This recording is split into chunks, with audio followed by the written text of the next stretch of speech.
In April 2017, I went back to Europe to check out a less traveled part of the continent, Eastern Europe. I booked the Eastern Road with Contiki, whom I did the European Discovery trip 6 months earlier. I had an idea of what to expect on this trip from the Contiki experience, but I didn't know what people I would meet or things I would experience and remember for the rest of my life. This is the Eastern Road. So I was so excited to spend a full day in the German capital of Berlin. My father's side is from Germany. I've been to Germany, and that was my third time going to Germany, and unfortunately I've never been to the capital. It's just because our family is more so in the south and the western part of the country, and Berlin is in the northeast part of the country. So it was quite a trek to go out there, so we've never actually been to Berlin. So I'm so excited to actually go to Berlin and learn about all the history of the Second World War and the divide between East and West Germany and East and West Berlin.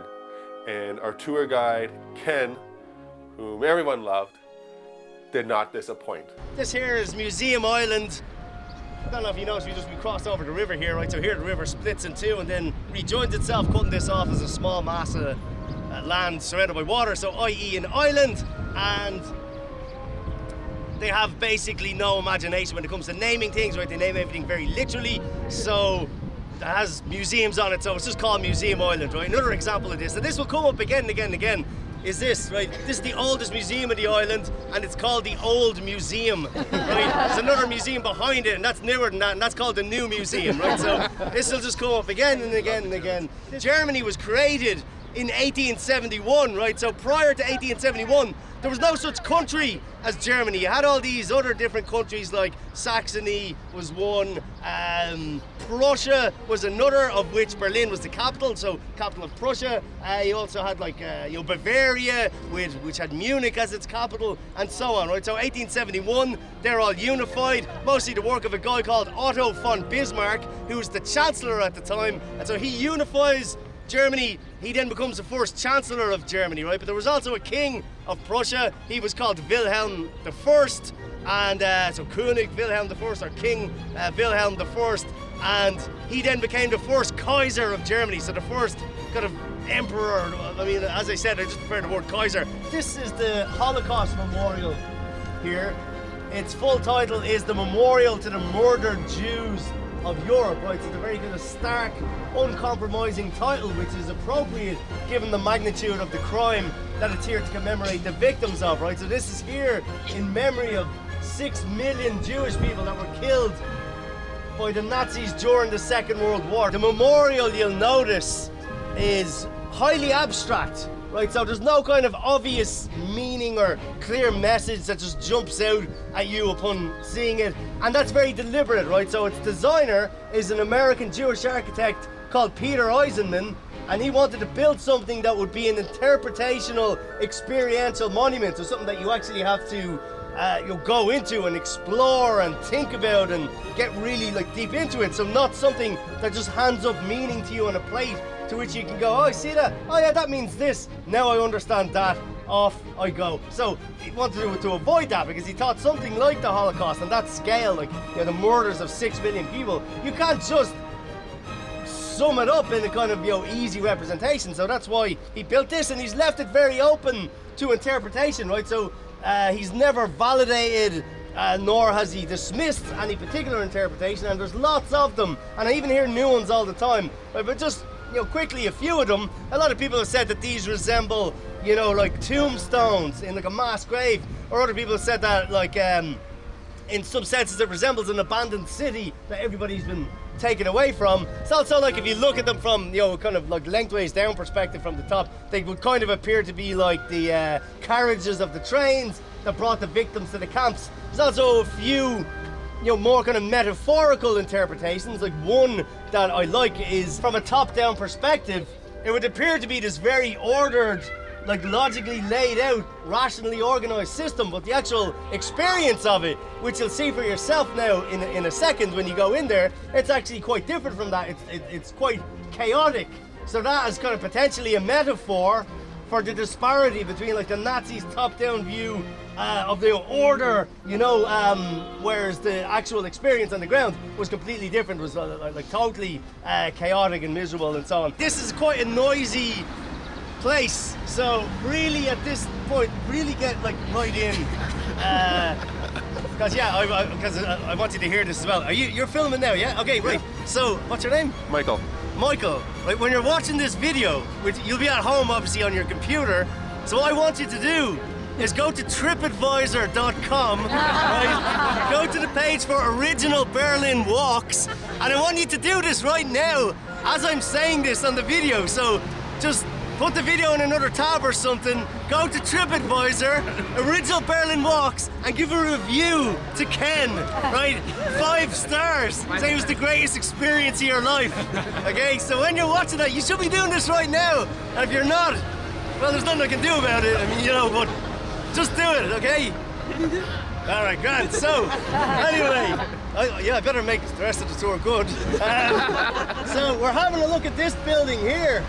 This is the Reichstag, right? It's a German parliament building. It was built as such in the 1890s, right? At which time it was genuinely democratically elected. However, Germany was not a democracy because the power was held not by the parliament, but by the Kaiser and the cabinet that he appointed. So Germany wasn't a democracy, but the parliament was, or the parliament was at least elected democratically. But so the Reichstag was basically just a really expensive debating society, expensive, fancy one.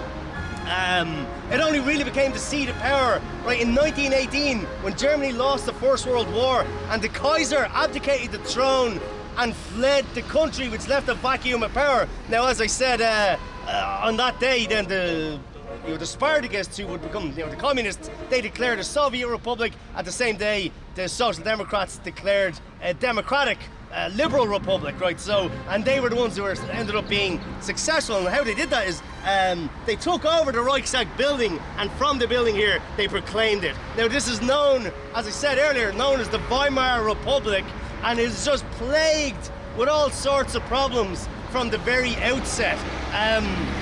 A lot of those came about as a result of the Treaty of Versailles, right? So that was a very punitive treaty signed at the end of the First World War. There was a section in it known as the War Guilt Clause, which said that Germany is solely responsible for the outbreak of the war, right? Now, that's ludicrous. Any historian will tell you that that's just like too much of an oversimplification. I mean, the First World War, more so than others, is just such an immensely complicated entanglement of different countries and different issues that to pin the blame on any one participant, it's just like, it doesn't make any sense. I mean, it's just, there's no explanatory power in it as well. So Germany, of course, is the vanquished nation. They had no choice, so they had to agree to this, and so they had to sign, yes, it was all their fault. Now, because it was all their fault, it meant that they had to pay for it. So they constantly had to pay reparations. This meant sending serious money to Britain, to France, and to the United States, and this was a serious drain on their economy, and their economy actually couldn't really get on its feet and get going.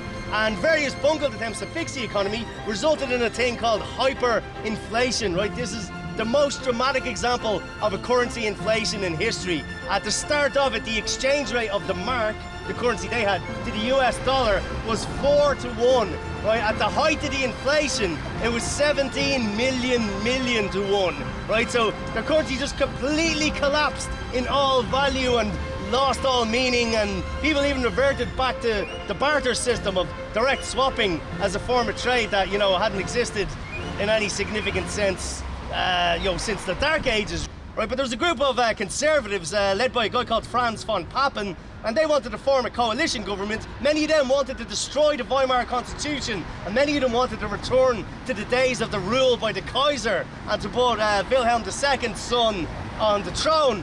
So that was their agenda, and they needed to form a government. They needed a majority of the parliament, so they went into a coalition with the Nazis. Now, there was all negotiations back and forth, and this is really just a kind of, very kind of quick version of how it went, but they made the negotiations. Hitler insisted that he get the top position, the position of Chancellor. He refused to go into a government where he was subordinate to anybody else. So he got the position of the Chancellor. Hermann Göring got the position of Minister of the Interior. There was another Nazi who got the position of, it was like a minister without a portfolio. And then all the Conservatives, they got all the other government ministries. So as far as they were concerned, they were the ones really running the show. They were the ones that actually, were gonna wield power, and they would just have this Hitler as this tokenistic figurehead at the top, which they expected to be kept a very short leash on, when obviously we know they were completely wrong about that. Anyway, under his capacity as Minister of the Interior, Hermann Göring made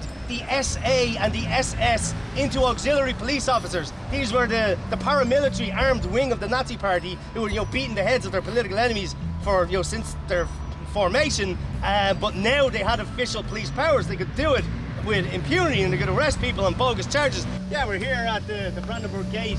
Right, it used to be. Thank you. It used to be one of the old entrances in and out of the city, right? So, in like 17th century, Berlin was surrounded by a wall. If you were inside the walls, you were in the city. If you were beyond the walls, you officially were not in Berlin. So we would have just entered Berlin via the gate there. Now, all the other gates are now gone because it was the one that the royal family generally used to enter and exit the city, which they did through the middle section there. So you see that's wider than the rest.